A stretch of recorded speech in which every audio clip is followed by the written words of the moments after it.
Ang maling pagkabuhay ni Kristo ay may napakalaking kahalagahan sa pananampalatayang Kristiyano sapagkat ito ang pundasyon ng ating pag-asa sa buhay na walang hanggan. Tinawag si Kristo bilang first fruits o unang bunga, isang konsepto mula sa lumang tipan na tumutukoy sa unang ani na inaalay sa Diyos bilang pasasalamat ang tanda ng mas malaking ani na darating. Sinasabi ni Pablo na si Kristo ang unang bunga ng mga nangatutulog na nangangahulugan ng kanyang muling pagkabuhay ay garantiya na tayo rin ay muling mabubuhay. Bilang unang bunga si Kristo, ang patunay na tagumpay laban sa kasalanan at kamatayan at siya rin ang simula ng bagong paglikha. Isang bagong yugto ng plano ng Diyos para sa sangkatauhan. Ang katotohanan ito ay nagbibigay sa atin ng inspirasyon upang patuloy na manampalataya at umasa dahil kung paanong siya ay nabuhay muli, tayo rin ay may tiyak na pag-asa sa muling pagkabuhay at buhay na walang hanggan.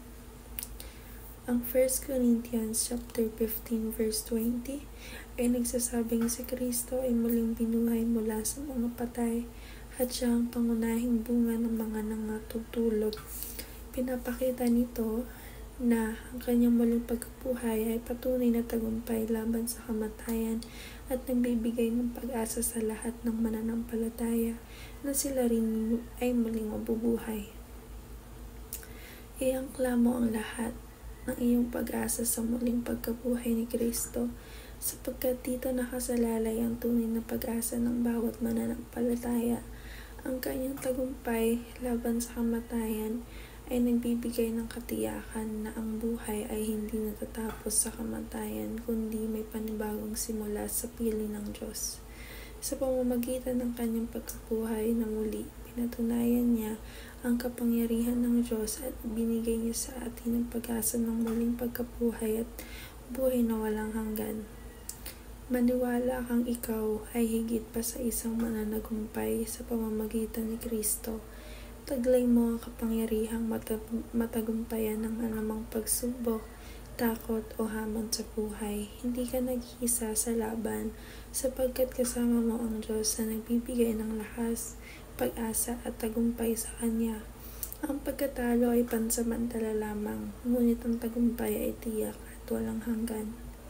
Ilaan mo ng buong puso ang iyong sarili sa gawain ng Panginoon. Ang paglilingkod sa Kanya ay hindi nasasayang sapagkat bawat pagpapagal para sa Kanyang kaharian ay may kahulugan at gantimpala kapag ikaw ay tapat sa Kanyang gawain. Pinapakita mo ang iyong pananampalataya at pagmamahal sa Diyos sa kabila ng pagod at sakripisyo. Magtiwala kang ang lahat ng ginagawa mo para sa Kanya ay may bunga at walang saysay na nawawala sa mata ng Diyos.